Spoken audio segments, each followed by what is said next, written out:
Let's talk about the August 2024 astrology. This is a big, wow, dramatic, powerhouse, energetic month, my friend. But this is what we came here for: the growth, the ascension, us becoming more true to who we really are, having a spiritual adventure in these human bodies. This is going to be a month for rising to the occasion. In the first part of the month, I encourage all of us to take advantage of the easier energy, festive fun, Leo season, filling up our cups. The second part of the month, mid-month and through the Aquarius full moon, this is the most intense period of the month. We have two T-squares, we have an emotional full moon, and we will probably be feeling pulled in a lot of different directions. This is a growth-filled period of the month. This is where we're going to be stepping up and where self-care will be super important. And the last third of the month, I think we're going to feel a relief. We have some lovely transits and something is going to fall into place. So in this video, I will be sharing with you in part one the key transits along with the key dates, and I want to give you some tips on how you can navigate these transits with the most ease and grace. In part two, as always, I will be doing readings for all 12 signs based on your rising sign. Listen to your moon and your sun sign as well, but your rising sign is the area of your chart corresponding to the area of your life in which the particular transit I'll be focusing on is happening. And I will also be pulling an oracle card, bringing in some intuitive messages for each of the 12 signs as well. Watching part one of the video where I give the collective overview for everyone will really help you, because that is like the first part of your 12 sign readings. If you are new to the channel, I want to say hello and welcome. You have found a like-minded community. If you want to feel empowered through astrology, be sure and subscribe. You found your tribe, and tap the bell so you don't miss a video. Hello and welcome back to my subscribers. Thank you for subscribing. Thank you for your support. It means the world to me. If you've been watching my videos and enjoying them, please subscribe. It's an easy and free way for you to make a difference to this community. Hello to those of you who are in the chat this Sunday morning. I love that you're joining us. Tap that like button right now and leave me a comment. It is super lovely to hear from you. For those of you who don't know me, I'm Betsy Gutting. I am a psychic astrologer as well as an intuitive life coach and the author of the book, The Magic of Saying Yes, Answering Your Heart's True Calling. It is my joy and my intention, always my dedication, to empower you through Western tropical astrology. And if you'd like to know more about my professional astrology consultations, in which I weave together divine downloads and spiritual insights as well, stay tuned to the end of this video. I will tell you more about those consultations, and I have a free gift for you, which is an instant download. I'll tell you about that at the end of the video as well. I also write about the astrology between videos. To get my weekly inspirational astrology updates weekly direct to your inbox before they go out on social media, go to my website, sign up for free, and you'll get that instant download free gift immediately. This video premieres on August 4th, but I want to go back for a moment to August 2nd because you could still be feeling the August 2nd energies on August 4th. Remember, for all of these transits that I talk about, even the ones that are only for a day or two, we often feel them a day or two before the transit and a day or two after the transit as well. So on August 2nd, Venus in Leo made a square to Uranus in Taurus. And Venus-Uranus squares we tend to feel in our relationships, in our love lives, or in the areas of beauty, our physical body, our finances, volatility in the financial markets, which we have definitely had the last couple of days. Also, dramatic weather. So if you had anything going on during that time that you really felt, with Uranus transits, we often feel there's a mishap or something breaks or there's a disruption. If you have a square like we do with this transit, it may have set you back for a moment. You may have had to do some course corrections. Something could have come to light in one of your relationships that had you catch your breath for a second. Venus in Leo needs to know that her needs are being honored and respected so that she can muster the strength to strut her stuff, to be the leader that she is, to be the king or the queen of the jungle. So if Uranus and Taurus disrupted anything for you, it is because in that area of your life, you are ready for a life upgrade. You are ready to claim your self-worth even more and not settle for something in the areas of love, money, beauty, pleasure, finances that isn't a match for your current vibration, my friend. On August 4th, the day that this video is premiering, we have a new moon in fiery, courageous, confident Leo. This area of life where the new moon is happening for you is where you are being called to rise to the occasion, to say yes to your heart. Your inner solar fire is being ignited here. This is very much a solar and soul-powered new moon. I have a separate video for you on this new moon, so I'm not going to say much more. If you haven't seen that, go watch that. I also do readings for all 12 signs for you. But big picture during this new moon, go have fun, my friend. Be festive if you can. Say yes to the party invitation. You might meet a new like-minded friend during this time. Pay attention and follow through on any new possibilities or ideas that are uplifting to you. This new moon is going to bring in practical solutions. Your heart's destiny is being driven forward during this new moon. On August 4th or 5th, depending on your time zone, Mercury will be stationing retrograde in Virgo.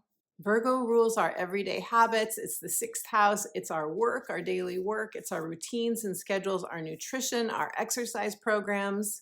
So there will be a focus here this month. There's definitely a focus on taking care of our energy, optimizing our wellness. Mercury will retrograde back to 21 degrees of Leo until August 29th when it stations direct. Leo energy is about mustering inner strength. It is taking care of our inner child. It is inner child delight, pleasure, joy, fun, creativity. We need some of this Leo energy during the month of August. After all, it is Leo season, but when I talk with you about mid-month, you're going to see why this is challenged. Mercury retrograde is famous for miscommunications, devices breaking down, road construction at the worst possible time when you are already 10 minutes late for an appointment. But the good news with the Mercury retrograde is we are super intuitive. We can sense and feel things, even if our logical brains go offline and we forget things. We have missed appointments sometimes. We can be more spacey, but we can also be more tuned into our psychic intelligence, which can save the day. The most affected during this Mercury retrograde will be those of you who have planets or points in the mutable signs between 0 and 4 degrees. That is Virgo, Pisces, Gemini, and Sagittarius.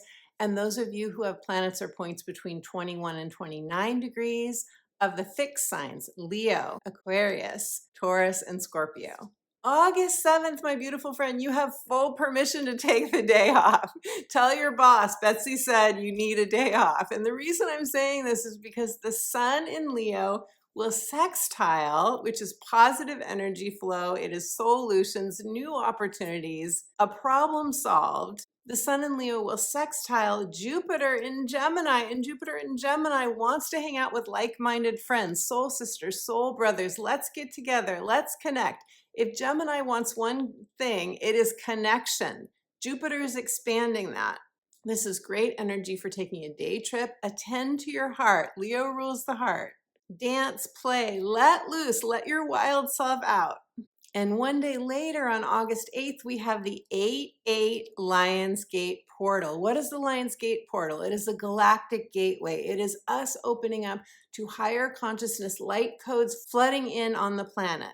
The Lionsgate portal happens every single year. This year, because so much of August is going to be incredibly intense and admittedly challenging, the 8-8 portal is a beautiful time to fill up on this light in which our future self is pulling us forward. The veil is thin during a portal like this. This is when we have the sun in Leo aligning with the star Sirius, which is the brightest star, Orion's belt, and the Earth.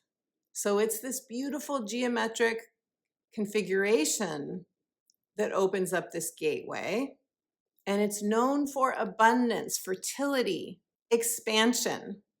So at the very least, I highly encourage you, I will definitely be doing this, to take a little bit of time out in your day to intend an expansion in these areas of your life if this is something that calls to you. Now, August 14th to the 19th, give or take a day on either side, is what I'm calling the rise to the occasion August intensity. On August 18th, we have a beautiful connection between Mars and Gemini and Jupiter in Gemini. Mars and Jupiter coming together in Gemini want expansion, especially with like-minded others. This is also a time that you could get divine downloads, inspiration that really moves you. This is the area of your chart that I will be talking about in the 12 sign readings that is going to be lit up for you in the month of August. And this is the area where we are being called to listen to our need for something new and different. You could be restless in this area of your life. You could be really feeling ready for change. This is where we want to spice things up. Gemini energy loves variety, adventure, playfulness, spontaneity. And you will probably also feel that you have to talk it out. It's really helpful to talk things out during this time, to share your enthusiasm, because you will likely be feeling enthusiastic about something. And you will be ready to try on something new during this time, to take a risk, perhaps, to go out of your comfort zone. Consciously or unconsciously, my friend, this is where you know something needs to be elevated, expanded, spiced up, made more sparkly for you, more magical. And you will have magician, Gemini, the archetype of the magician, the alchemist. You will have magician superpowers during this time. You also may feel super energized. Mars is the part of us that wants to take action, that is inspired, that it's our masculine energy. It's our let's do this, let's drive this forward. And in Gemini energy, we do not want to wait. We want to do it now. But here's the thing, just a day or two after Mars and Jupiter come together, Saturn retrograde in Pisces squares Mars and Jupiter. First it's going to square Mars, then it's going to square Jupiter. When it squares Mars, which will be, you'll feel around the 15th of the month, you may feel like you have to cut ties with something, or someone may cut ties with you. You may set a boundary, someone else may set a boundary, and that could feel intense. A Mars-Saturn square can definitely feel like a conflict. So this is a time to be really mindful of our words and our attitudes and getting our anger out in constructive ways so that we don't do damage to a relationship that is important to us. But you will feel around this 14th, 15th of the month, very likely a need for freedom. Now, right after that, Jupiter is going to begin to square Saturn retrograde in Pisces, and we will feel this square all the way through the month of August and into the first days of September even. Think of the juxtaposition of these energies. Jupiter in Gemini is expansive, talkative, playful, fun, spontaneous. Let's change it up. Let's do something different. Whereas Saturn retrograde in Pisces can say, I'm not ready for that. I have too much to do. I'm working really hard. I have deadlines I have to meet. So this can be a no or a not now. Or it could be two voices within you and part of you saying, I don't want what you want, to the other part of you. Or it could be another person saying to you, we want different things. Or you could get a party invitation that you really want to go to and you can't go because you just have too much work to do. Or you have other responsibilities. Saturn keywords are responsibility, commitment, work, restrictions, rules, deadlines. Saturn in Pisces retrograde is karmic completions. Pisces is the last sign of the zodiac. It's the 12th house. So it brings up a lot of subconscious stuff for clearing. And you could very well feel pulled in two different directions at this time, not knowing where you should put your energy. And this is what I'm going to speak with you about when I do the 12 sign readings, where these two different energies are happening in your chart. But big picture for all of us, we are all going to feel this collectively. This energy began for you and for all of us, my friend. It began for us late December 2020. That's when we had the Jupiter-Saturn conjunction, 0 degrees of Aquarius. Do you remember that? End of December 2020. If you can look back to that time and think about, was there anything significant that happened for you? For example, my first grandson was born during that Jupiter-Saturn conjunction. And the reason that time was significant for now is because we are now in the first opening square of this transit. The first opening square often feels like a testing. Do you still really want this? Where are your priorities? What is most important to you? And on a deeper level, Saturn and Pisces energy is letting go of tendencies that aren't healthy for us, such as overgiving, oversacrifice, doing things to get love from others. And of course, this is often on a subconscious level, rather than doing something because it's really what we want to be doing, or it's doing things for others and then not feeling reciprocated. And so then there's the resentment or feeling drained, becoming depleted. Also, because Saturn and Pisces is connected to past lives, there is a lot of karmic clearing that we have been doing since 2020. And you may feel situations that are similar to that time come up again. But we are different people now than we were then. And if you had something uncomfortable happen late December 2020, now's your chance to have a redo. Remember, Saturn is retrograde. So we're getting a chance to rise to the occasion and be more self-honoring, respecting, and loving this time. So my advice is to pay attention to the new bright ideas that Jupiter in Gemini is bringing in. New relationships, possibly. New sparks of excitement and creativity. We want to pay attention to those because that's where our future self is pulling us forward. However, we also want to be discriminating and discerning, Saturn. And maybe the Saturn retrograde squaring Jupiter time is helping us to get clarity on our true priorities now.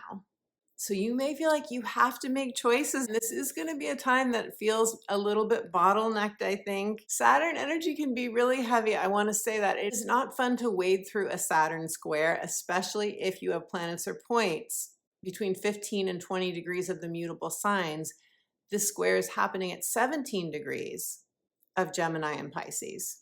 So if you have planets or points in the mutable signs around these mid degrees, you may feel like no matter what you do, you can't please anyone. The thing is to please you, to please yourself as best as you possibly can. Remember, Mercury is retrograde and Mercury is ruling Jupiter. So we're workshopping something. Nothing is etched in stone, but a light bulb will probably go off for you during this time where something has to give. Something's got to give in the area of your chart where Saturn is transiting, which again, I'll be talking about in the 12 sign readings.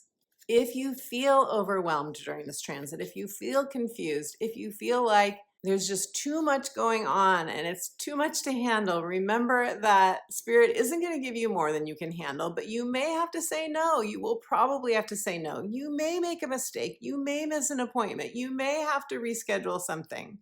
And this is where you're going to have the opportunity, the learning opportunity, as we say, to be extra gentle with yourself, to not be so hard on yourself.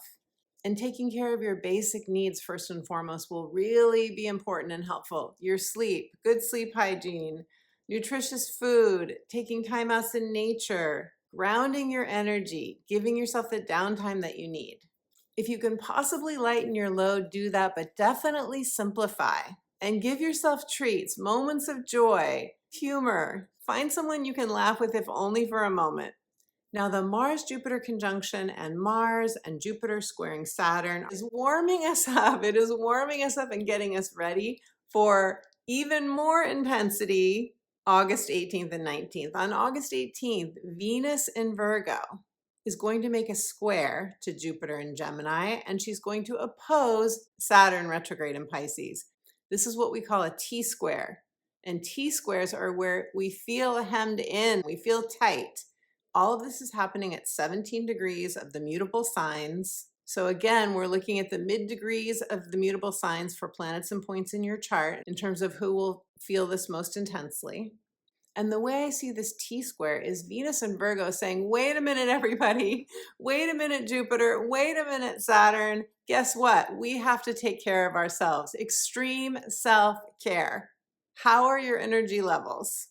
Are we too much in our heads? Analysis paralysis? Do we have mental fatigue? Are we dehydrated? Are we getting the food we need? Are we focusing so much on meeting everybody else's needs that we're getting depleted?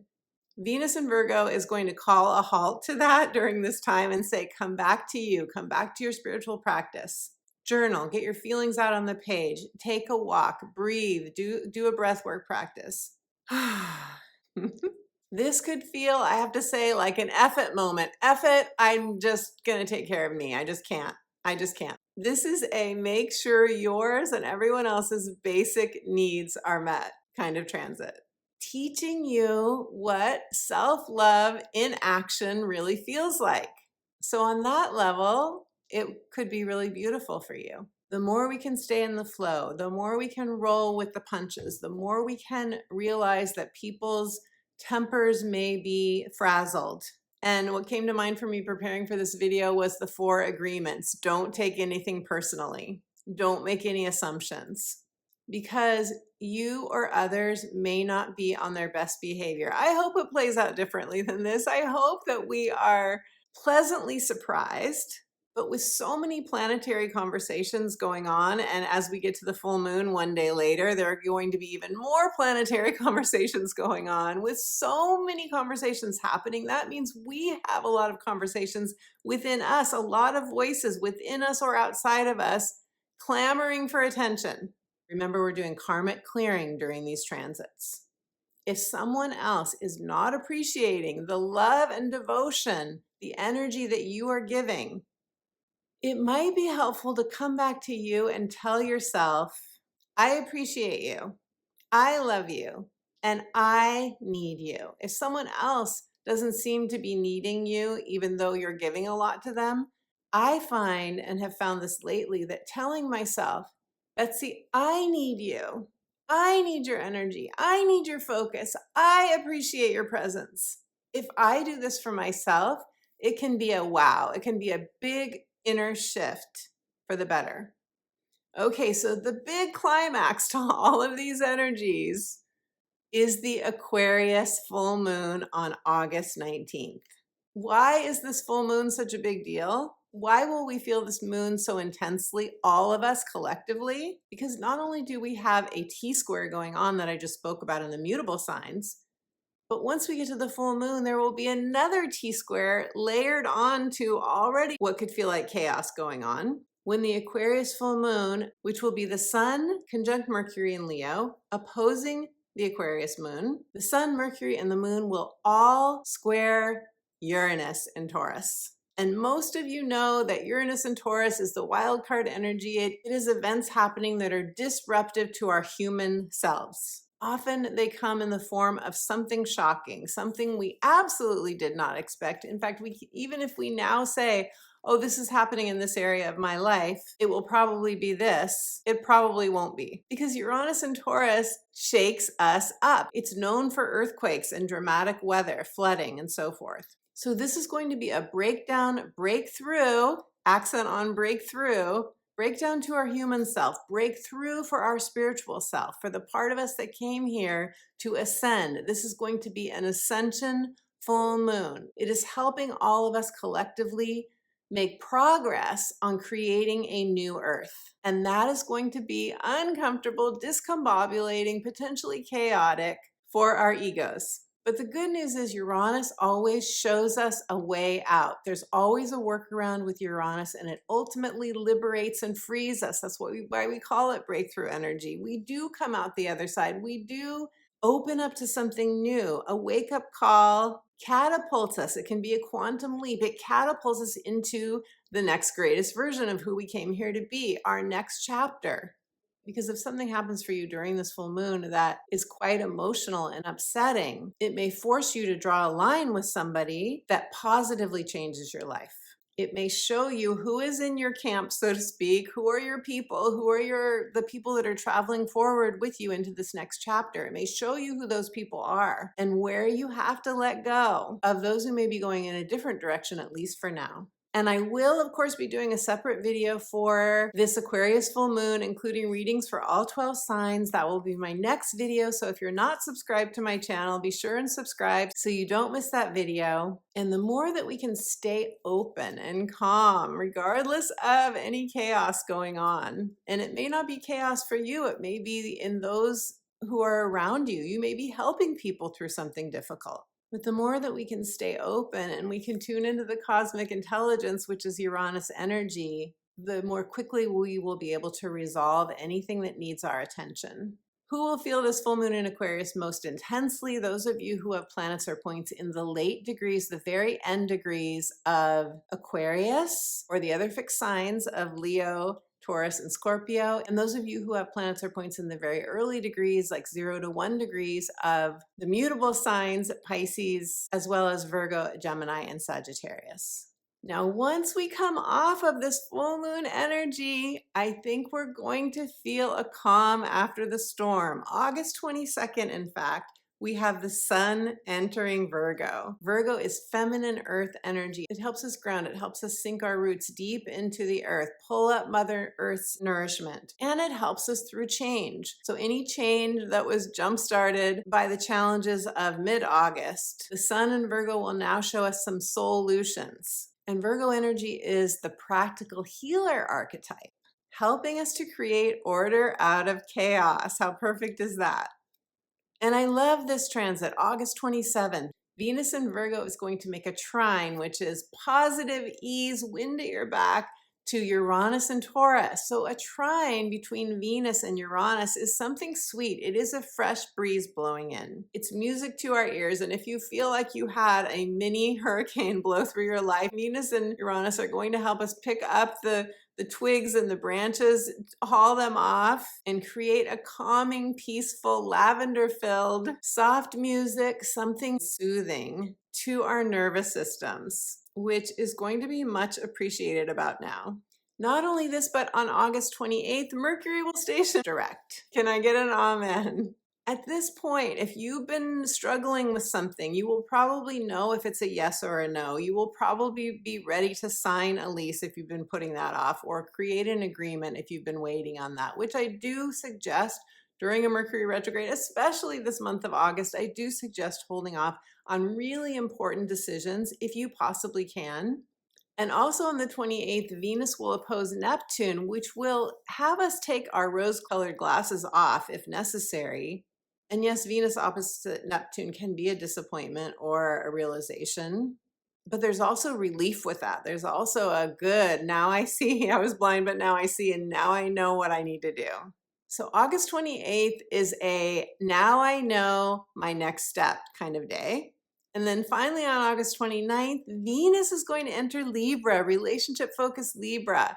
Beauty-loving, harmony-loving Libra, Venus will be there, bringing in more fresh air. Libra and air sign, more fresh air and positivity and mutual simpatico kinds of energies with others. A desire on the part of everyone to reconcile something. And I say this because just as Venus enters Libra, what is she going to do? She's going to make a trine to Pluto in Aquarius. Venus trine Pluto. This is lovely energy. We're empowered. We know what we want now. There's a meeting of the minds and we're ready to say yes. A spark is definitely lit and it's passionate. So for some of you, this could be the beginning of a blooming partnership or best friendship. Okay, my beautiful friends, so let's do the 12 sign readings now. In the 12 sign readings, I will be focusing on the Mars-Jupiter conjunction in Gemini, square Saturn retrograde in Pisces. This is where something new, expansive, and inspiring is opening up for you, and where the Saturn in Pisces area, something's gotta give. So listen for your rising sign, because the rising sign is most accurate in terms of the areas of your chart that are being lit up for you by this transit. You can also listen to your sun sign and your moon sign for further intuitive messages. So let's start with Gemini, because beautiful Gemini, Mars and Jupiter are coming together in your sign, and you are very much going to feel this transit. Those of you who are Gemini risings, you are going to have Mars and Jupiter conjoin in your first house of identity. This is the roles that you play in life, both personally and professionally. Mars and Jupiter coming together here want to expand your sense of self. They want to expand the sense of what you can do next, what is calling to you. And this will likely play out in terms of a title at work, or a title in your family, or with friends, or in your community. This could be a change of status for some of you. Some of you could have a child, for example, and become a parent. Some of you could become a business owner. You could have a promotion. You could do something in which you then are describing yourself or your life differently. That's the expansion that wants to happen for you here, Gemini, and I bet you are so ready for it, because this is going to help you break up any stagnation that you have been feeling, where you have felt perhaps like you haven't had enough balance, enough fun, enough spontaneity, enough delightfulness in your life. This transit wants to loosen up the soil for you, loosen up and open up new pathways for you, new opportunities. And whatever those opportunities will be for you, they're going to make you feel better about yourself. They're going to make you feel like you're moving forward, like you're making progress. This is the area of life in which we are perceived by ourselves and by others in a particular way. So what you want to expand with Mars and Jupiter teaming up, coming together, what you want to expand,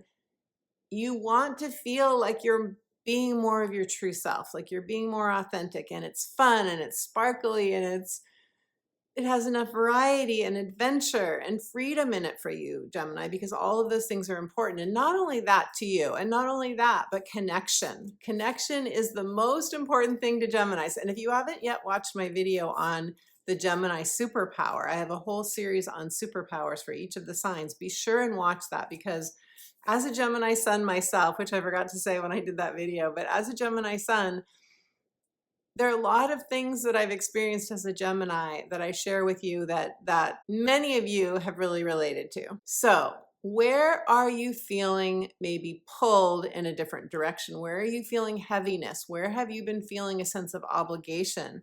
Where are you ready to release something? That is in your 10th house of career, Gemini. So you could be saying, I need a change in my career. This is where Saturn has been. Saturn in Pisces is now retrograding backward.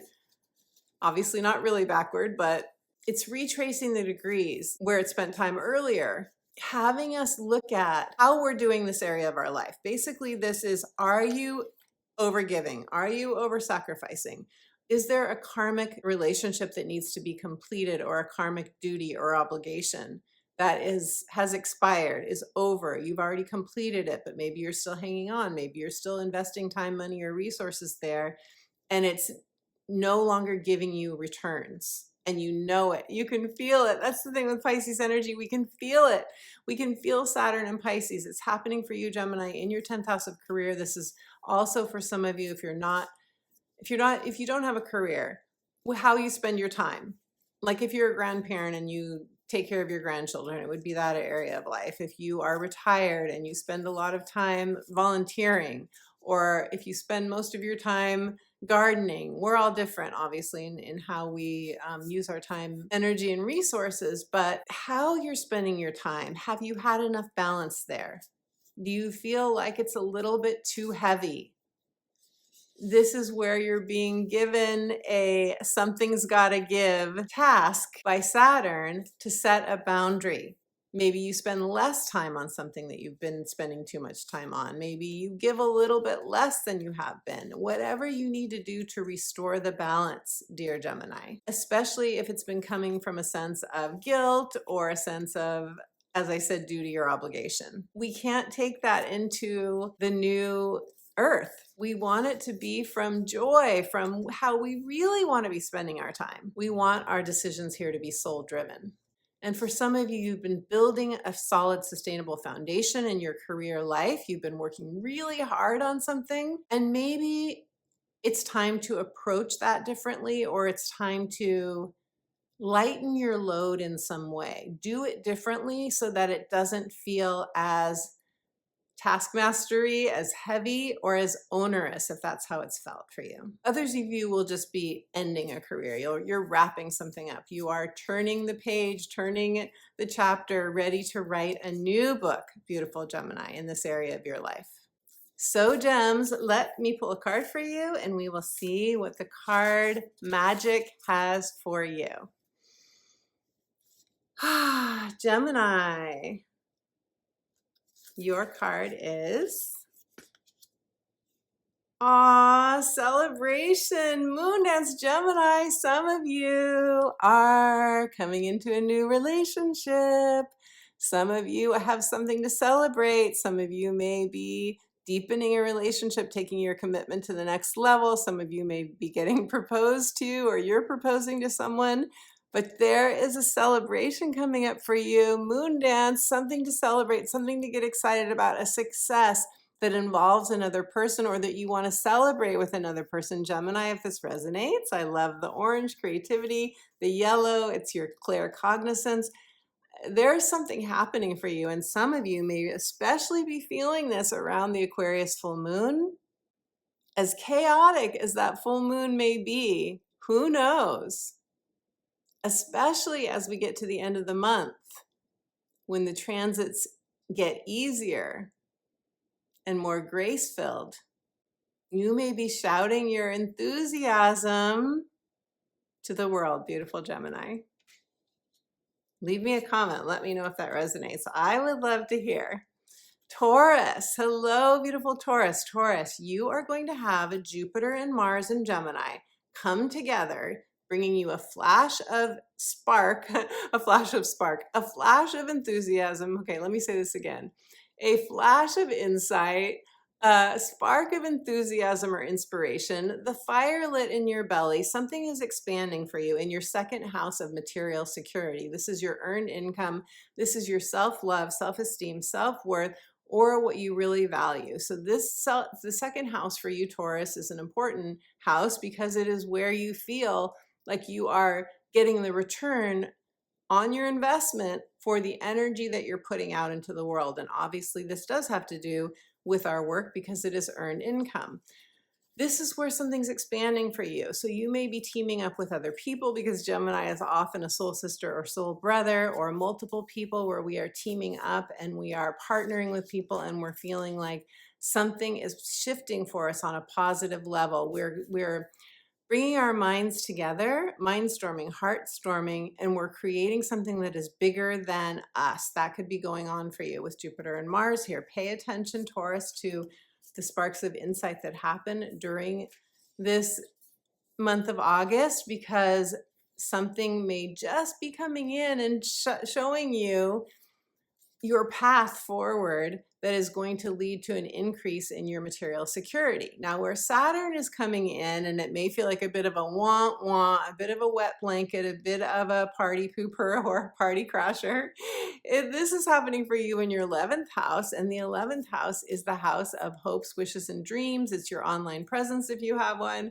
It is long-term gains. It is your group alliances, causes that you're involved in, any humanitarian efforts if you're doing that. This is where you may feel that something has to give.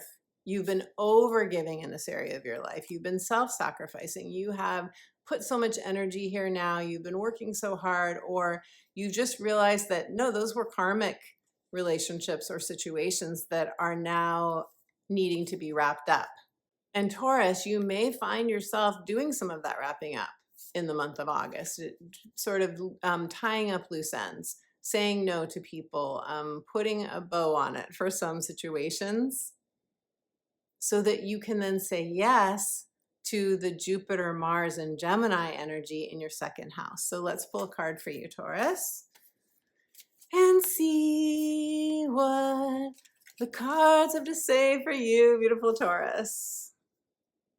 Taurus, your card is Enchanted, Taurus. I love this because, you know, Jupiter and Mars and Gemini, For a lot of people, I think this is going to be some sort of relationship or some sort of new connection that maybe at first, because Mercury is retrograde and Mercury rules Gemini, maybe at first we can't do a lot with it, but we have something that sparks, and then we're able to, when Mercury goes direct and we get to more calm energy at the end of the month, then we're able to work to really take advantage of that and get to something rolling. So there's something that's enchanted for you that's happening, whether it is a relationship or is new connection, business connections, or is something that is just sparking your joy, Taurus, and it's taking you through the portal. It's taking you through a portal, and we do have the Lionsgate portal on 8/8. So pay attention to that day too, and make sure if it calls to you to download that energy through a meditation or some other intentional connection with the divine. Beautiful Taurus. There's a lot of gold in this card. This is prosperity. This is abundance. Lionsgate is abundance too. If this resonates, are you ready to be enchanted? If you are, claim your enchantment in the comments below.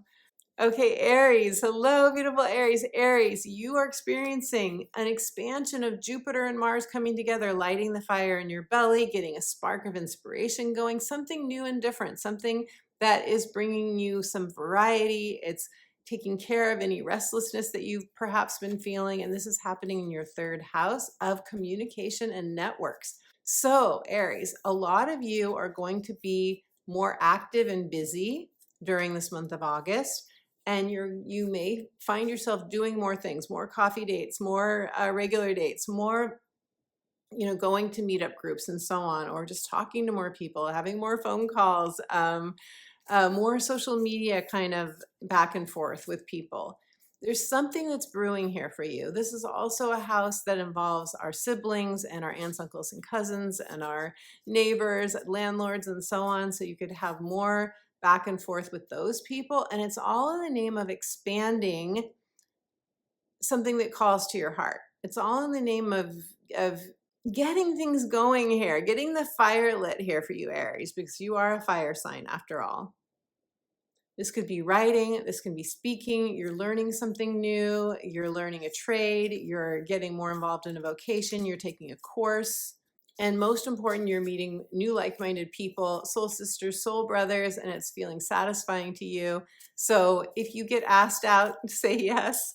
And if you want to ask somebody out, say yes. And again, this is not just romantic, it can be platonic too. Now, where you are, and this is third house, is ideas and possibilities. So don't be surprised, Aries, if you're getting a lot of downloads about how you can expand. And this could be work or play or anything, because it's the house of communication and mindset. So if you don't have a journal or a way to keep track of the ideas that might be flowing in, you definitely want to get one.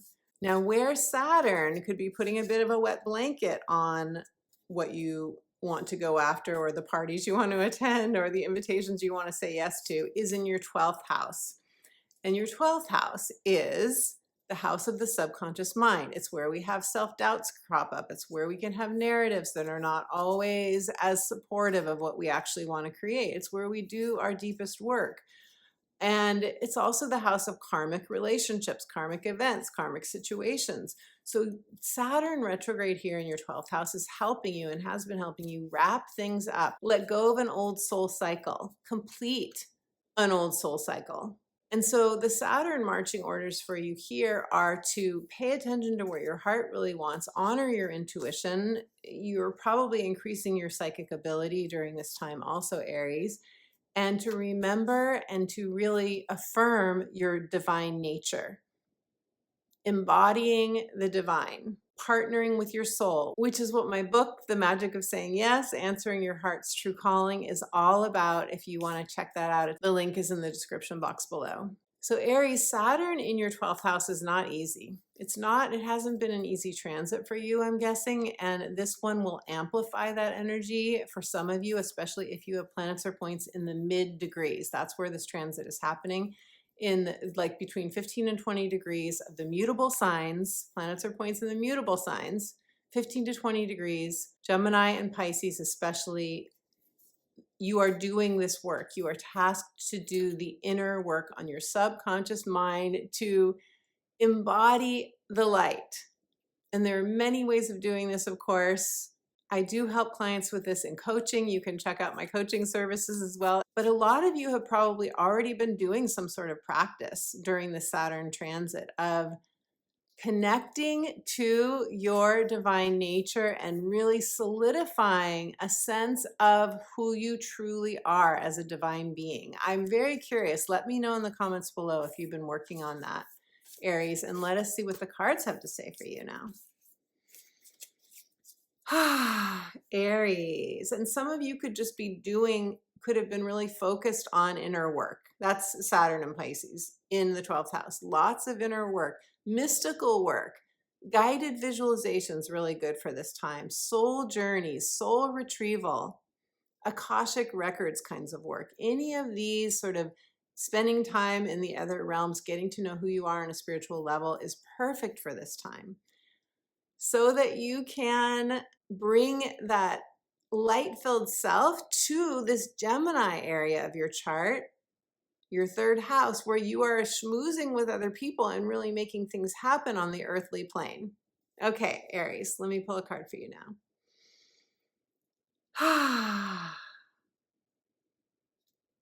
Your card is releasing. The 12th house is the house of release. In Pisces, it's emotional release. I love this card. She has been in the desert. There's a lot of darkness here around surrounding this full moon. Look at the two hands holding the full moon. But this pyramid is equilibrium. It is you rising after having climbed a mountain, you rising into the moon's energy and receiving that luminous, beautiful, luminous energy of the moon. And this is what I encourage you to do based on this card for the Aquarius full moon, is really take in the full moon light and the Lionsgate portal light as well, Aries, because the world is your oyster and the moon is in your hands. Do you see how the moon is in the hands? You have the power. The power is completely within you. Beautiful Aries. If this resonates, leave me a comment. I would love to hear. Pisces. Hello, beautiful Pisces. Pisces, you will definitely feel this transit because Saturn is in your sign. And I don't have to tell you that. I'm sure you have been feeling it.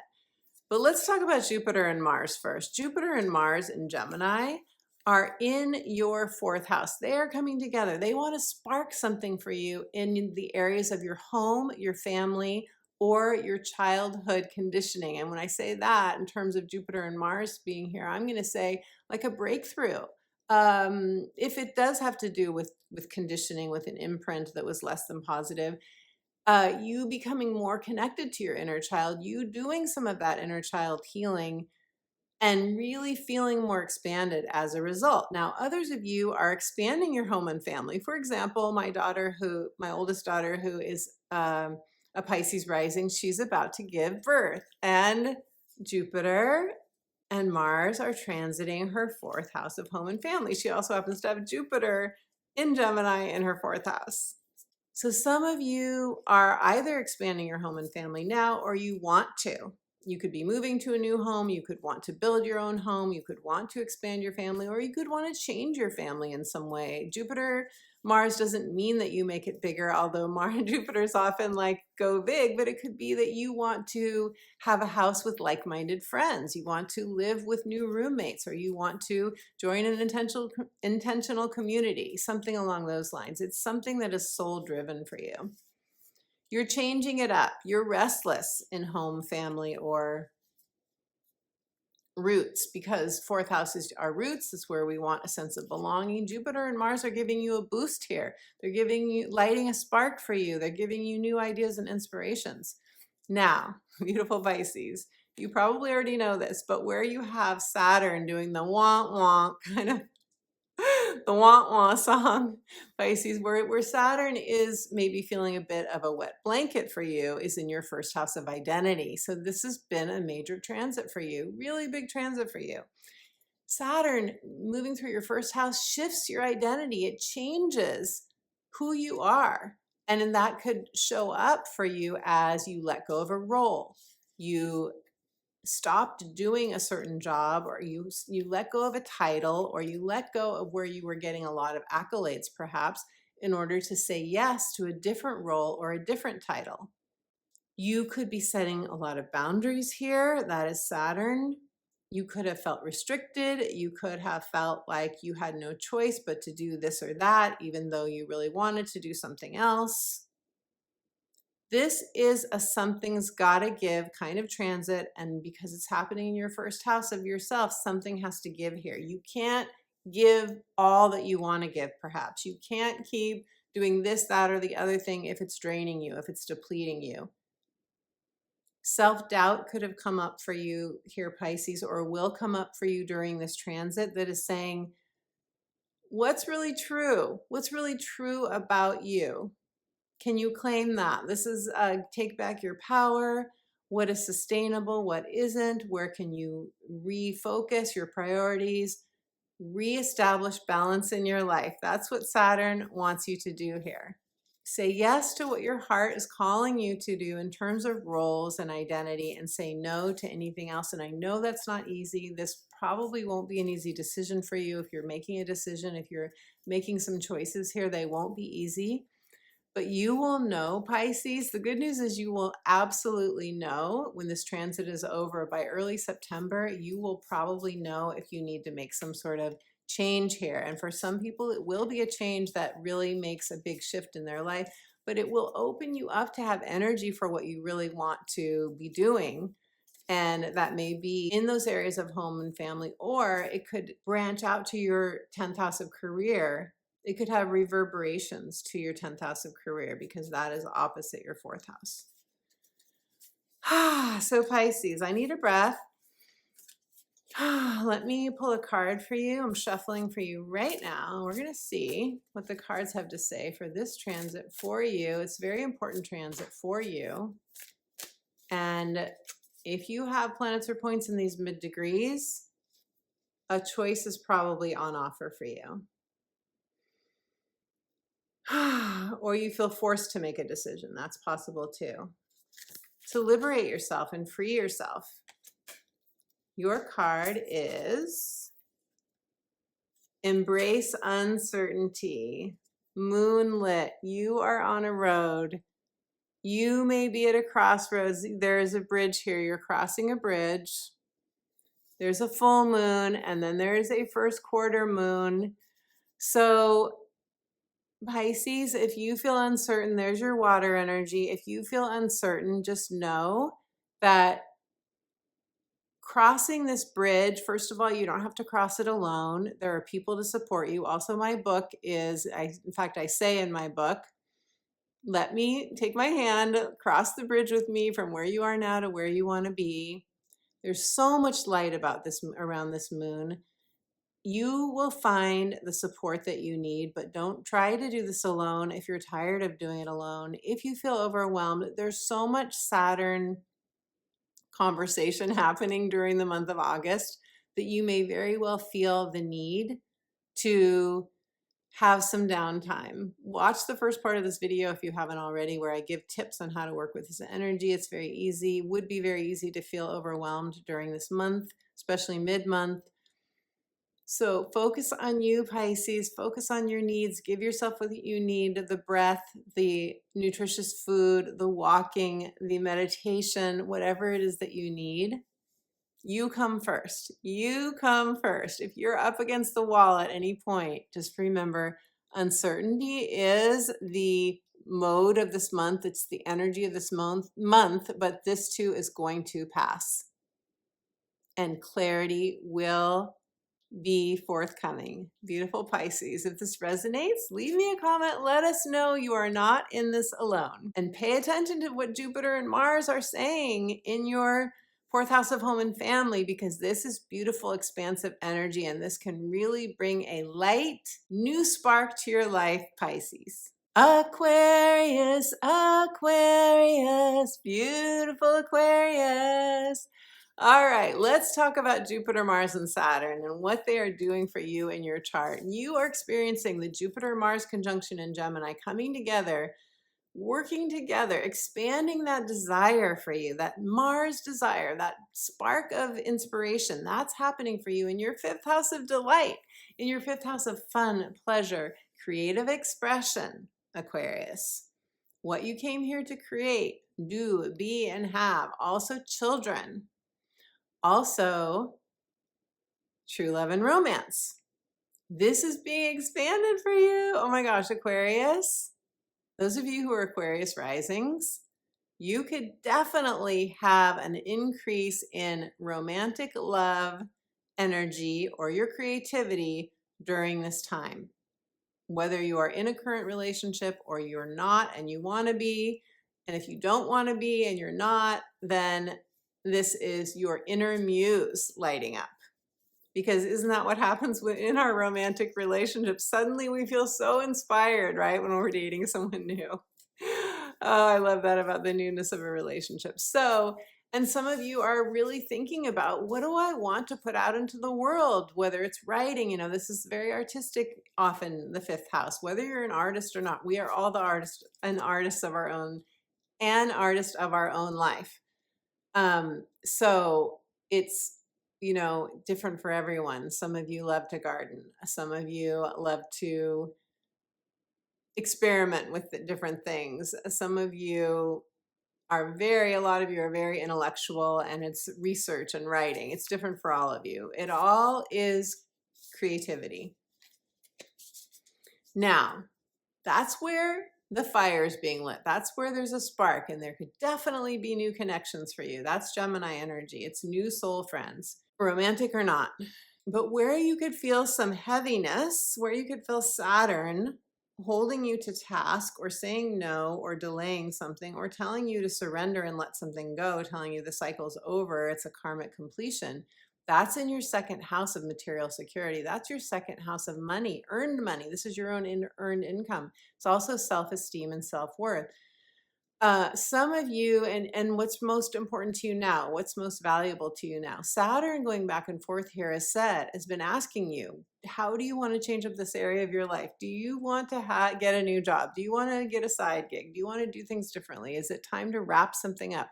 Saturn and Pisces, last sign of the zodiac, wrapping something up, stopping any pattern of self-sacrifice or any pattern of overgiving that drains your income perhaps, or drains your sense of self, your self-worthiness. This is where we are doing a karmic wrap up in this area. And this is where something has to give. So you know your own life, Aquarius. It's different for all of you exactly what it's going to look like, but you know in this area, even if Saturn has felt very heavy and onerous for you, it's saying you can lighten your load, but you may need to make a choice or a decision to let something go in order to do so. So Aquarius, let's see what the cards have to say for you. Aquarius, your card is cut your losses. Oh my gosh, this is so Saturn and Pisces. 12th sign, last. It's the end of the line. It's the end. Cut your losses. Check it out. The darkness is saying whatever was or is toxic for you, it is time to cut it loose. To wherever there's been diminishing returns. My words, they are not coming through right. It's time to cut your losses. This couldn't be more clear. I don't know what much more to say about this, but you have reached the top of where you can reach. Notice that everything is outlined in gold, and the moon is gold. So there is prosperity for you. Like, I would not say that this is, this is still a card of abundance, but it's saying to get to your abundance, there's something that you have to, that maybe feels like a loss, that it's time to cut it loose so that you can put your time, energy, and resources into something that is going to give back to you and that is going to fill up your cup. So what would fill up your cup, Aquarius? Leave me a comment. Let me know. I would love to hear, and you will inspire all of us. Capricorn. Hello, beautiful Capricorn. Capricorn, you are experiencing Jupiter coming together with Mars in your 6th house. This is a Gemini energy. This is new friends, potentially. This is new connections. This is you feeling like you are hanging out with people that vibe. This is you being more of a social butterfly maybe than you've been lately. Capricorn, in your 6th house, to have Jupiter and Mars coming together, you may be getting sparks of new inspiration and possibility, new ideas coming in around work, your daily work, or getting a new job, because Jupiter and Mars, it's like, I'm getting going on this. I'm doing those resumes. I'm applying for those jobs. I'm, starting my own business. I'm creating that product, whatever it is for you, different for everyone. But there's something here that's really expanding.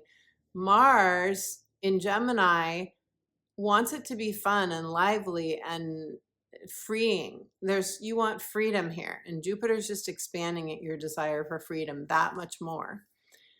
Also, this could have to do with your health. You could have been struggling with something in your health that's now the answers are coming in. You are becoming more and more fit, perhaps some of you, especially with Mars here. Some of you could be lifting weights where you didn't do that before, or just really solidifying a workout that has taken some time to, get going. For you guys, as an aside, your workouts, your health routines, they need to be fun and they need to be playful. So some of you may be doing like Zumba, some sort of dance, or something that has a lot of variety, because that's Gemini energy. Gemini gets really bored doing the same thing over and over, or at least a good playlist if you're doing something like weightlifting.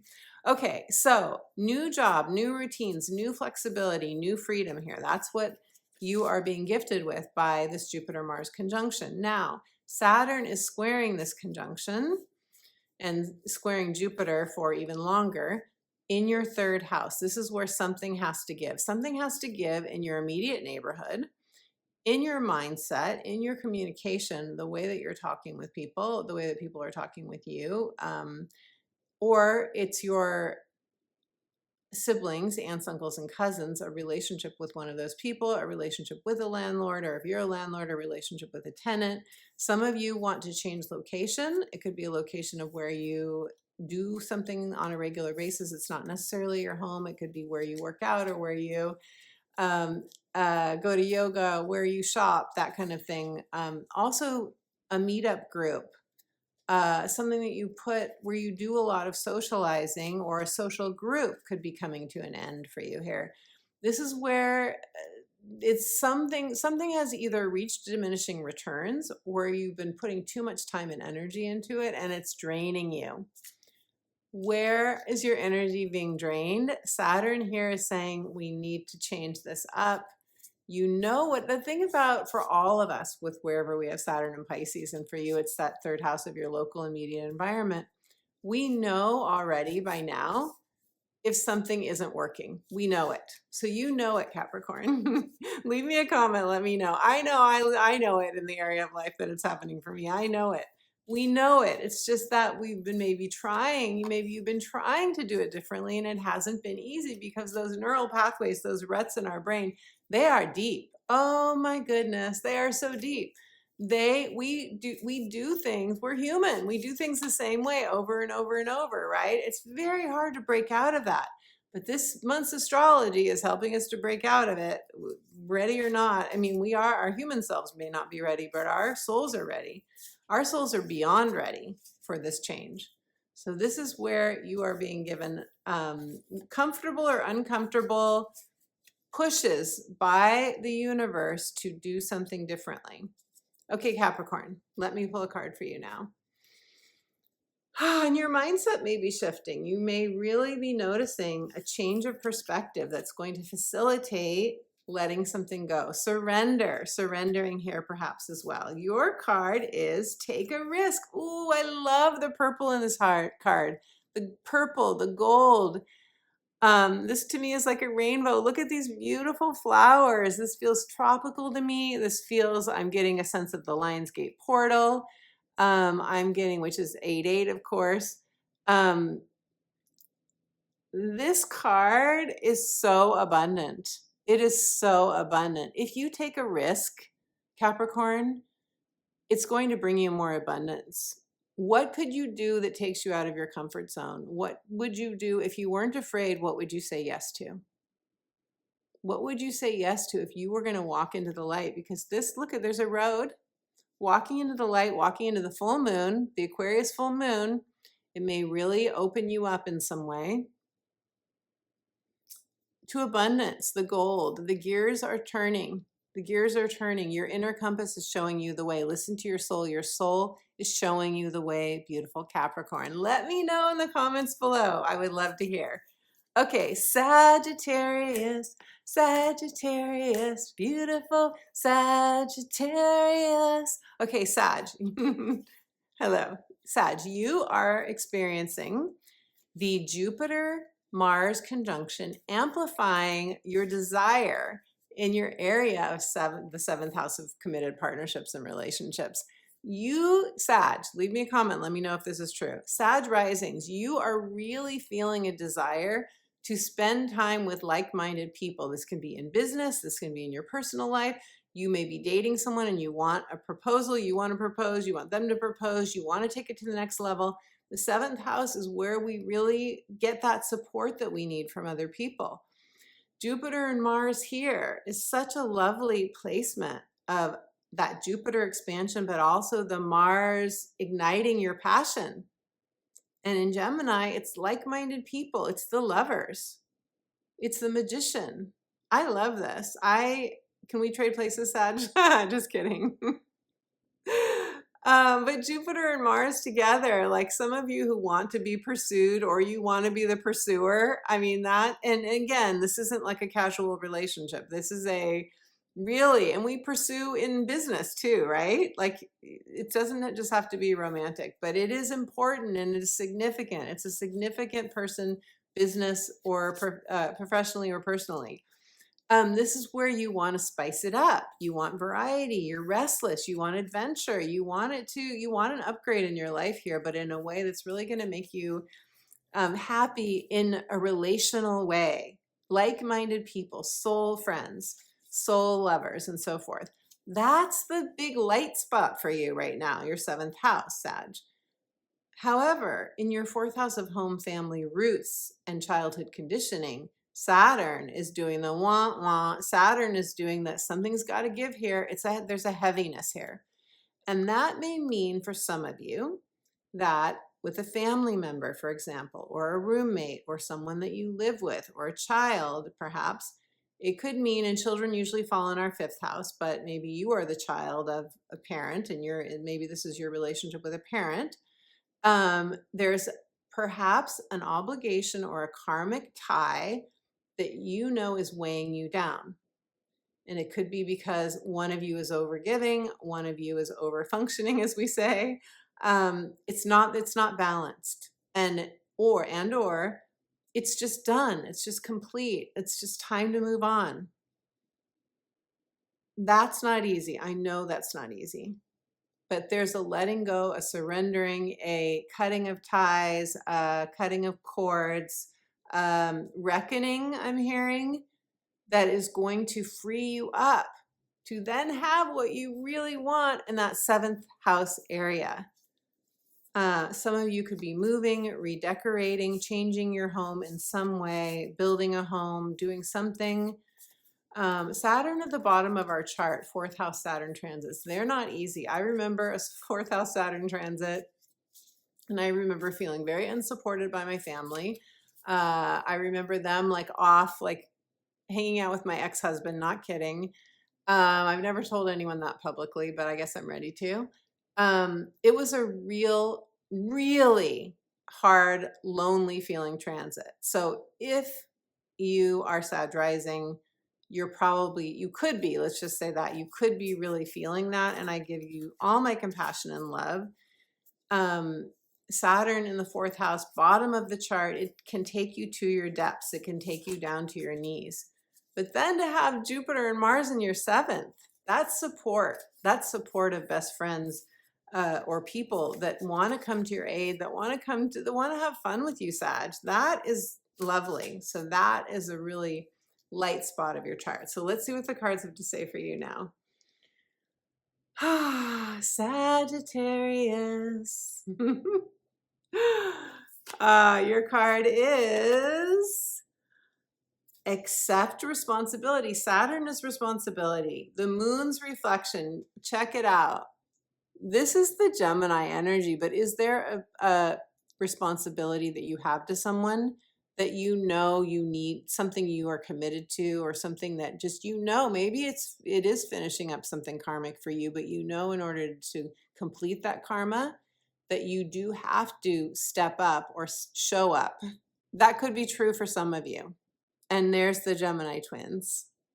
So be fiercely honest with yourself about what's needed for you during this August month, Sag. And at the same time, maybe you're accepting responsibility in a partnership. Maybe this is the Gemini.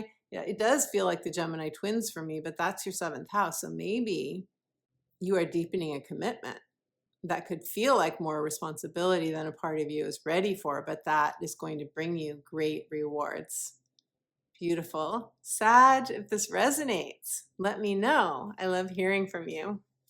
Scorpio, beautiful Scorpio. Scorpio, Jupiter and Mars and Gemini are coming together in your eighth house, the house of transformation, death, and rebirth, the house of emotional and sexual intimacy, money, resources from others, money, shared resources, shared time. This is the house that is the relationship and money house. It's the house of power. It's the house of those things that can mean quite a bit to us, that can really affect our sense of security, and where we often have to surrender and realize that we are powerless. But this is not that kind of transit, Scorpio. Instead, in your eighth house right now, you're getting Jupiterian support, you're getting Mars support, and you are co-ruled by Mars and Pluto. So this Mars support, you're probably really feeling this, Scorpio, those of you who are Scorpio risings. And I love for you that Jupiter and Mars are coming together and lighting the fire underneath you, which tells me some of you are committing to something where you're getting support from another person. This could be like, I'm ready to take out a business loan, or this could be, I'm ready to team up with another person in business or romantically and share resources. Something is getting sparked here for you. New ideas, new information, new inventions for some of you. Something fun, lively, adventurous that will ultimately free you. For some of you, maybe that's more financial freedom. This could be where you are lit up about investing, or you're lit up about inheritance money that you got and you're investing that. Whatever it is, it will be transformational for you, and it will bring in a new alliance or multiple new alliances, Scorpio. That's the highlight. That's the bright spot. That's the fire burning. But where you may feel a damper or a heaviness during the month of August, early September, is Saturn retrograde in Pisces, and this is happening in your fifth house. So Saturn in the fifth house holds your nose to the grindstone when it comes to parenting, when it comes to anything that you are committed to, that you're creating on a creative level, anything that you are creating with your own artistry, artistic or not, just your own thing that you're doing from your heart and putting out into the world. Also, Saturn here means you're having to be accountable to somebody if you're dating them seriously. Now, usually serious dating creeps up into the seventh house more, but it could be that, for example, you live with someone, you're not yet married, you're not yet fully committed, but in order to get to that place, you have to show your devotion to that person or your commitment, show that you're like moving in that direction. That could be true for some of you as well. You're feeling that Saturn's saying, here's what you have to do. However, since this is Pisces energy, some of you could realize something has to go. Something's got to give. I'm reached the point of diminishing returns with this parenting tool that I've been using, or with this creative project I'm doing, or, like, for example, maybe you're working on a book or you're working on a screenplay and you've been procrastinating and you just haven't had the time or energy. And now you realize I have to either like put both feet in and commit to this fully, or let it go and not do it. Something like that. And that could be true with anything that you're looking at, because it's time to put energy into the Jupiter, Mars, Gemini area of your chart, the 8th house area. And this area of your life, your 5th house, maybe has been somewhat draining for you in some way. This is also the house of fun and pleasure, which we often don't get enough of when Saturn is transiting here. So you may not be getting enough variety, enough fun and pleasure, enough inner child delight. And are you tuning into what your inner child wants? That's your muse, your creative muse. Are you giving that enough airtime, enough focus? Or is your inner child calling for more attention from you, Scorpio? That could be it too. So you may find yourself surrendering in any of these 5th house areas this month. Surrendering, letting go, releasing karmic ties, karmic situations, and so on. Okay, Scorpio, let us see what the cards have to say for you. Scorpio, your card is patience, moon cycles, patience. The timing is not yet right for something. Saturn can bring delays. Something is not quite right. We're not in that perfect timing yet. Mercury is retrograde. If you do have passion for something creative, if you do have passion for something you've been working on and it isn't coming to fruition for you, or maybe in a love or romance, something's not happening quickly enough, or you're really into someone and they're just not that into you, so to speak. Did you see that movie? That was an interesting movie. If there is imbalance, in other words, in any of these areas, maybe the timing just isn't right. Or if you've been really working hard to conceive, that could be true for some of you too. You really want to have a baby and you haven't been getting pregnant like you want to. This is saying, be patient. The timing hasn't been right, but know that the moon moves in cycles and you move in cycles, and the time is coming. Beautiful, Scorpio. If this resonates, let me know in the comments below. I would love to hear. Libra, Libra, beautiful Libra. Hello, beautiful Libra. Libra, you are experiencing the spark, the beautiful flowing energy, inspiration, amplified desire in your 9th house of expansion. This is where Jupiter and Mars and Gemini are together. What a beautiful placement. Some of you are having a spiritual awakening, or you want to, or you're doing all kinds of reading of spiritual books. You're expanding yourself. This is a place of, okay, some of you could be getting the desire to make your spiritual journey into a vocation or a career. Others of you are taking a course. You're doing lots of learning, whether it's through meditation, whether it's through an online course, for example. It could be a PhD or a master's degree too. It doesn't have to be spiritually oriented. It's whatever expands you. Now, not only this, but you're probably getting a lot of inspiration. There's new thinking. You're interested in new philosophies. You could just be eating up something that you're really devouring. Lots of research, some of you.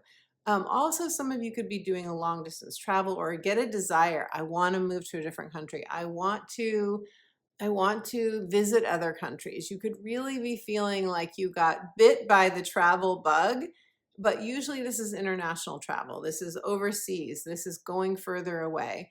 And the whole point of it is for you to get new scenery, for you to spice up your life. Some of you want to publish, or you are publishing something. To have Jupiter and Mars conjoin in your 9th house is you taking your consciousness to a new level. and really, and again, we can expand our consciousness in a lot of ways.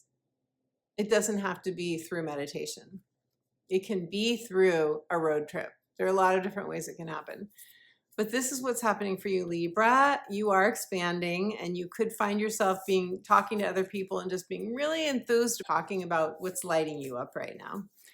Now, where Saturn is coming in and maybe feeling like a damper or a heaviness or saying no or delaying something that you really want, it's happening in your 6th house. For some of you, this is a health matter. It's your daily habits. It's the food that you eat. It is exercise or the lack of exercise. It is your job. Saturn in the 6th house usually means we're working really hard. We could be overworking. We could be overdoing something. And I know you might say, well, Saturn's not overdoing. Saturn's restriction, and Saturn is where we're denying ourselves. It can be any of those things. It can be any of those things. But what Saturn here is saying, it's time to wrap something up on a karmic level, whether it's a karmic situation, maybe it's a pattern that you've had in many lifetimes, including this lifetime. You're wrapping it up. You are shifting the way that you work. If you're giving too much, if you're depleted, if you are giving more to a coworker, for example, than is good for you. Maybe there's a toxic work environment involved for some of you, or a supervisor that isn't honoring of you. Something may be ending for you here. Work, health, daily habits, something ending, something that you have to surrender to, something that you have to let go of, that you don't feel like you're empowered around, something that big picture is not sustainable for you long term. If you're working too hard, for example, and you don't have enough balance, and you're not able to do a trip that you've always wanted to take, or you're not able to explore your spirituality because you're like, all I do is work, then this retrograde is saying we have to find a way to change that up. And I know that's not easy, Libra. I know I'm going through it with you. I know it's not easy, but you are getting a trine to the Gemini energy, which is really beautiful. So it may not be as difficult as it is for those of us that have strong Gemini energies are being squared by Saturn. So anyway, let's pull a card for you, beautiful Libra. Libra. That trine from that Gemini energy is the wind at your back. It's really beautiful. Your card says, accept help. Can you delegate something? If you feel a heaviness in the 6th house health work area, can you delegate? Are you carrying too much of the load? The yin moon is being extra gentle with yourself, is focusing on your physical health. And 6th house is our physicality. It's our energy levels. If you accept help, if you delegate, if you get the support you need, Libra, this is going to help replenish your energy. This person's meditating. I love all the orange in this card. So much creativity, and you are so creative. Most of you are artistic. You are designers. You are you have a lot of connections because you are that Libra social being. So there is no doubt that there are stars in your world that can help. And if nothing else, call on the stars to help you as a beginning, to show you the way, to show you who to connect with that is going to be supportive to you. Beautiful Libra. Virgo, hello, beautiful Virgo. Virgo, you are experiencing the Mars-Jupiter conjunction in Gemini in your 10th house of career. How cool is that? You are getting an infusion of new life and possibility and information. I bet your 10th house of career, if you have a career, is really lit up for you right now, Virgo. It is really lit up. To have Jupiter here, that usually means we get the accolades that we deserve. We're seen. We're often we get the compensation for the energy we've been putting out. With Mars here too, there could be a new desire. You could want to take your career to the next level. You could want to take however you spend your time. Retirement, semi-retirement for some of you, the legacy that you're leaving. It's different for all of you, but it is what brings you fulfillment. It's a vocation for some of you. It's your passion. Your passion is being lit up and sparked and filled with desire, infused with new possibility and opportunity. That's your 10th house. Now, where you could feel a drain from Saturn is your 7th house of partnerships. Is there something shifting in your partnership life? Has your partnership life been draining to you in some way? Or have you been doing work on a partnership, on a committed relationship, whether it's business or professional, that um, eh, some of you are coming to the end of the road. Some of you maybe have gone to counseling. Some of you maybe have tried to reconcile with someone. You've tried to work things out and it just hasn't happened. And so you're coming to the end. You've been doing a lot of work here in your 7th house of partnerships. This is also can be best friendships. It can be any significant others in your life. Adult children, some of you, wherever we have their back, they have our back. But because Saturn's been here and is retrograding here for you right now during this transit, you could feel a push-pull between your 7th house partnerships and your 10th house of career. But what you're really being guided to do is give airtime, time, energy, focus to that 10th house of career, and to wrap up anything that feels like a karmic relationship or where you've been acting from guilt or obligation or some lower energy that you know it's time to shift up, Virgo. So over-sacrificing, over-giving, all of those things. So you're at a choice point. Virgo, you're one of the mutable signs. This whole month is really the mutable signs are really going to feel it, especially if you have planets or points between 15 and 20 degrees of your sign or the other mutable signs. So let's pull a card for you and see what the cards have to say. But I love all the energy in your 10th house, and that's protection, expansion, and really good, beautiful energy. Beautiful Virgo. Okay, your card is Beginnings. Oh, check it out. It's the Lionsgate portal. Oh my God. You could be feeling this Lionsgate kind of abundance and transformation. Look at the red. That's root chakra. Look at the vibrations coming out. Whatever you want to do in your career, this is really lit up for you. And I love that the two, they're tigers, actually. I love that they are twins. That's Gemini energy. And there you are. You're strutting your stuff. You are strutting your stuff. There's a new beginning for you. You are climbing the stairs. You are being elevated. You are being appreciated. You are call on. I think these are tigers. Yeah, they're tigers. Tigers or lions, it really doesn't matter. The point is, and they're cats. You know, we know what the cat family is, right? That's a whole other discussion about the cat family, but the cats walk between worlds. They are the goddesses of the world. And all of this energy reminds me of Leo energy. The way this card is, the style of the artwork, it's very Leo. It's very Leo. Wow, wow, wow, wow. I say expansion, expansion, new beginnings, expansion for you, Virgo. If you relate to this, let me know. Let us know what you're beginning. I would love to know.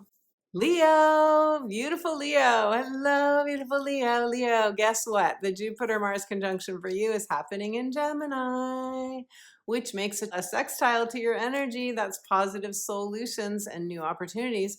You're getting a positive burst of new energy, air energy, which expands your fire, Leo.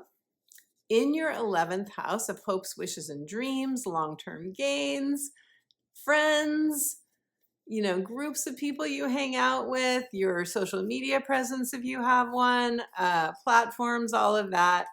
This is a beautiful place to be expanding. Okay, so Leo, not only do we have the Lionsgate portal in your sign, not only is this your season, not only do we have a new moon in Leo this month, but also you're really getting a lot of support in your 11th house. So if you want to expand with a new idea, new invention, some of you, if you've been feeling restless, you need spiciness here, get out, talk to people, get on the platforms that you've been wanting to get on. Connect. This is the house of connection, the house of feeling supported, and you could really expand any sort of that feeling supported, feeling like your audience is growing if you have an audience. I know not everybody does that. Not everybody is a quote unquote influencer or someone who creates content. No. But for you, this could be just a best friend, a new best friend, or a best friend relationship deepening, or you getting together with a friend and creating something together, or you creating something with someone at work that you're close to, and so on. It's just you feeling supported. This really is the house of support, or a hope, wish, or dream that you've had for a long time. You finally feel like you have the support to create that now, to manifest that and bring it into the world. Leo, where something has to give, where you've had it, where you're ready to relinquish control, surrender, stop over giving, stop over sacrificing, if that's true for you. That's happening, or you're wrapping something up. That's happening in your 8th house. And it's a karmic ending. It's a karmic cycle completed. It's a new soul cycle that wants to complete. But in order to do that, we have to stop giving so much of our time, money, and resources to another person. It could be for you. It could be an intimate relationship. It could be a loan. It could be a tax burden. It could be a lot of different things here, but this is the house of transformation and power. You could be experiencing a death and rebirth here. Saturn going through this house is where you've had to probably pay, some of you, a karmic debt to somebody, where you've had to be there for someone, where you've maybe taken care of another person, where you have felt tied down in some way. Maybe you were sharing, dividing up resources or dividing up assets, perhaps selling a house, some of you. Any of these things where it's just felt heavy or burdensome. If you have planets or points in the mid degrees of Pisces or the other mutable signs, you will feel this transit more intensely. And Leo, I just had to take a pause because I was feeling lightheaded. I was feeling kind of dizzy, and I don't know if it's just me or if it's the energy I'm tuning into. But I would say grounding will be really important for you during this transit. I mean, after all, you are going to feel that Aquarius full moon, especially if you have planets or points in the high degrees of your Leo energy. It's in Aquarius, it's opposing your energy, and we're getting a T-square from Uranus, and that is very electrical energy. So it may be that I'm just feeling this need to ground. I'm feeling your guys' energy, very possibly, and a need to get reconnected to the earth. Leo, okay, so it's really strong. Okay, so let me pull a card for you. Leo.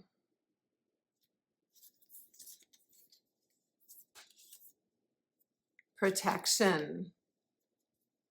Jupiter is protecting you. In the 11th house, you're receiving that Jupiterian connection around your Mars energy, which is your masculine, get it done, desire, this is what I want to accomplish energy. You are protected. Here's the full moon in Aquarius. Some of you are dealing with another person. That's 8th house energy. If you're going through something difficult, or if this full moon is quite difficult for you, call on the divine, Jupiter. Call on the divine for new answers and solutions, because Jupiter in Gemini can lead you to a person, especially that can help you, can lead you to tell you who to call, can tell you who to consult. 8th house is also where we consult with other people, advisors. So Leo, don't be afraid to get support. There's beautiful energy. There's a lot of green heart healing energy. There's a lot of pink lightness, a lot of claircognizant, yellow, that feeling of I just know what I need to do. If you feel like you've been walking in the desert, help is here, protection is here, fertility, abundance is here. All you have to do is reach out, beautiful Leo. Cancer, hello, beautiful Cancer. Cancer, I have my moon and my rising in Cancer. So beautiful Cancer, you are experiencing the Jupiter, Mars conjunction in Gemini in your 12th house. Now, this is really interesting, Cancer. Have you been feeling this as a Cancer rising? Those of you who are Cancer risings, this is where Jupiter and Mars are transiting for you. Have you been feeling the need to really reconnect with your divinity, to really embody the truth of you as a divine co-creator, as somebody who is self-healing, for example. I have really been feeling this. I went through something really challenging with those Capricorn Cancer lunations that we just had in end of June and throughout July. Some of you may have gone through something challenging as well, Cancer. And I really had to not just get clear. I already had that mental clarity, but I had to embody it, return to it. The truth of us being able to heal our emotions, our bodies, that we can call on the divine and that we are the creator itself, so to speak. Like we are, a mirror of that energy. So that is something that you could be working on with Mars and Jupiter here. You could really be going through a transformation right now, Cancer. I know that I am, and it's beautiful because then I can give that back to you guys when I work with you one-on-one and in these videos. I hope that is coming through. You are embodying the divine. That's what I see Jupiter Mars doing here. Now, it can also be giving you new ideas in your daily work and health, because that's across in your 6th house, across from your 12th house. It can also be connecting you to new karmic bonds. And, the word karmic, it's a really bad rap. We're like soul friends, no karmic relationships, but often there's a connection, especially in the 12th house, between a soulmate and a karmic. In other words, there's overlap. There can be overlap. You can bring new people into your life right now, Cancer. You can bring new supporters in. You can bring people who can help you. You can, and when I say bring, I mean attract. You can attract people who are vibrating closer to your level of vibration, who can really reflect back to you the beauty of who you are, Cancer. New revelations, new epiphanies. And for some of you, because if you work or you spend any time in 12th house areas, so this would be like a health spa or going on a retreat, a yoga retreat, for example, or a silent meditation retreat, or you work in a hospice environment, or you work in a hospital, or you work in a prison, for example. This also really amplifies your ability to help other people too. Anything that is spiritually related, so spiritual expansion for you. Also, this is the time, Cancer, to be doing those guided meditations or to be tapping into past lifetimes, to be doing soul retrieval, any of those deeper processes that can really open you up and have a positive healing effect on you. Now, where Saturn is transiting and maybe feeling heavy for you is in your 9th house of, it's many things, it's the house of expansion. Now, to have Saturn in the 9th house of expansion can be difficult, can be challenging. Why? Because 9th house is about freedom, liberation, expansion, the light. And Saturn often is like, but these are the things you have to do. Now, for some of you, that means you're doing more spiritual practice. That's great. Or you're doing a lot of learning. I bet a lot of you are learning something new. I bet a lot of you have been taking coursework, maybe metaphysical coursework. It doesn't have to be that, but you're expanding in some way here. And you've really had to put your nose to the grindstone to keep showing up day after day, to keep learning. That's very possibly something that's been going on for you. But if you feel like you've been building a solid, sustainable foundation here for yourself, for example, in the teaching or publishing worlds, that's 9th house too, or in the law, for example, and it's been draining you in any way, you're overgiving to that area of your life, you don't have balance, you're sacrificing too much, then this transit is saying, we've got to rein that in. We've got to pull that back. We have to make a course correction here, because you can't live in a perpetually depleted state, right? Then that ends up affecting your health. So you could feel, so I know that for myself with this Saturn in my 9th house, well, now Saturn's moved on to my 10th in the Placidus system. So I don't want to confuse anybody, but these readings are based on the whole sign house system, based on your rising sign. And if I look at your chart, I can tell you exactly where this is happening in your chart. This is as close as we as astrologers on YouTube can get without seeing your chart. But for Cancer risings, this 9th house Saturn transit also may have shown up for you in terms of immigration requirements, visas, and so on. I know when I lived in Mexico, I had a lot of things I had to do to meet those requirements. And at times it was stressful because I had past life memories of not meeting those deadlines or getting the things, you know, the I's dotted and T's crossed that I needed to do. And that meant some sort of punishment or persecution. So you could have had to go through a lot of fears coming up, releasing fears, metabolizing past life experiences here with 9th and 12th houses. They're both spirituality houses in a way. You could have been really, whether you're conscious of it or not, transforming past life experiences. So it's been a bit heavy, I think, for some of you. It certainly has been a bit heavy for me. But we're getting a lot of work done, Cancers. We're getting a lot of spiritual work done that is making us stronger and is preparing us for lighter days, I promise. You don't have to release or let go of something here, but we are being asked to evaluate during this time. Saturn retrograde, evaluate if we're doing it, approaching it in a way that is giving back to us and not draining us. Okay, so let me pull a card for you now, Cancer, and we'll see what the cards have to say for you. Cancer, your card is the mystery. This is so perfect. Saturn in the 9th house and Mars and Jupiter in the 12th house. The 12th house is the house of the mystic. It is the mystery. Check it out. The dark side of the moon. In the 12th house, we often deal with our shadows, with our fears, with what we call the darkness. It is mysterious. And look at this. I love this. This person may feel alone here, but they're also awe-inspired. Go outside, look at the stars. I've been doing that lately. It's incredible.